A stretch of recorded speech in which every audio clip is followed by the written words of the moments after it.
咁咧，行品師咧亦都分享咗一個非常之珍貴嘅故事嘅。咁咧，如果有睇開上人的故事咧，都記得上人其實講過東井村嘅，就講東井村嘅水怪啦。就係話佢有一次去東井村嘅時候咧，即係行品師嗰條村嘅時候咧，就有水怪想想落暴雨嚟浸死佢嘅故事。咁咧，原來咧當中嘅即係當中咧嘅人咧就行品師，其實就係佢屋企嚟嘅。咁咧就係所以咧，佢喺當中嘅訪問嘅時候咧，佢亦都有講開呢件事嘅當年。咁咧佢就話啦，有一回咧上人去到佢屋企啦，咁佢話帶咗2個徒弟，但係實際上人講係帶咗4個徒弟嘅小徒弟啦。咁然後咧就話咧，佢嗰陣時咧就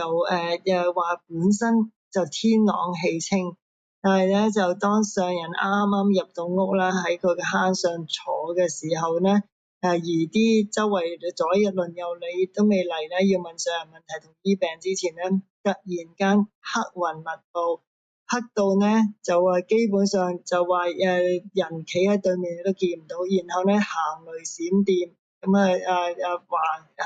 風橫雨啦，咁咧就落咗2-3個鐘啦。咁跟住咧佢就講咧基本上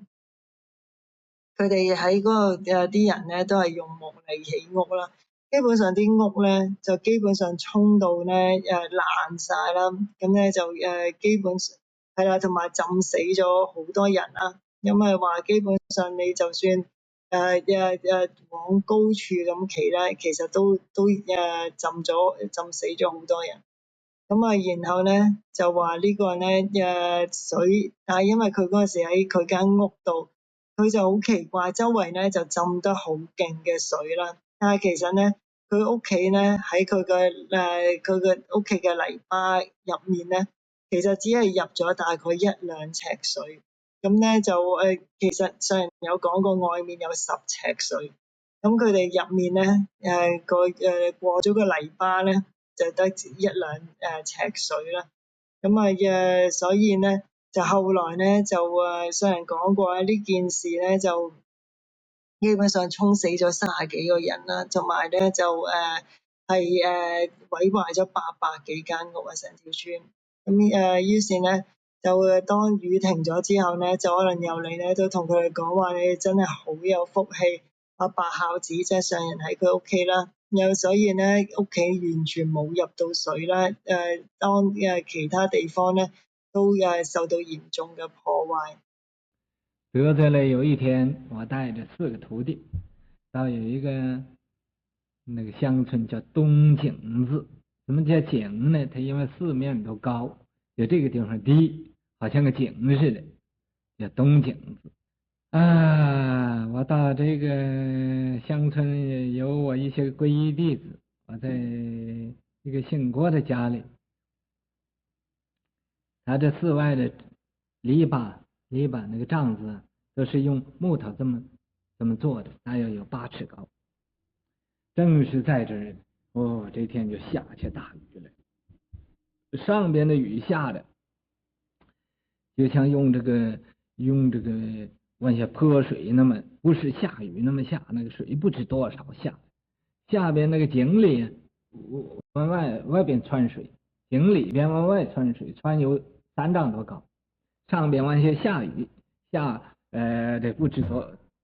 多少。我在那個院子，我住的那個家里院子里邊的水大約有2尺深，那個木頭這個籬笆帳子外邊呢就有7-8尺深那個水，但是它那個雖然是木頭帳子，就是從底下慢慢往里邊流，不太多，我里邊的水很少。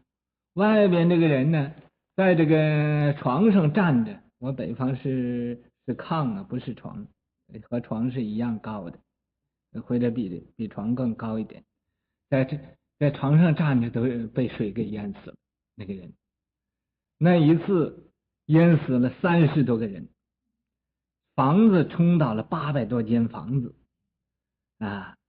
誰也不知道那一次那個水是預備去淹我的，但是我在那個里邊呢那个水只有2尺深，再就不深了，这么样子，就淹过一次没有淹死，以后在这个海里就又来一次，这是有种种的因缘。用木头就这么样子的。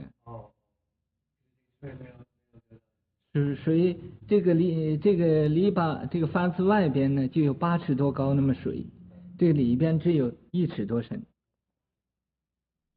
其余的旁人的院子呢都和外边一样的高。想起这个话简直没有人相信的。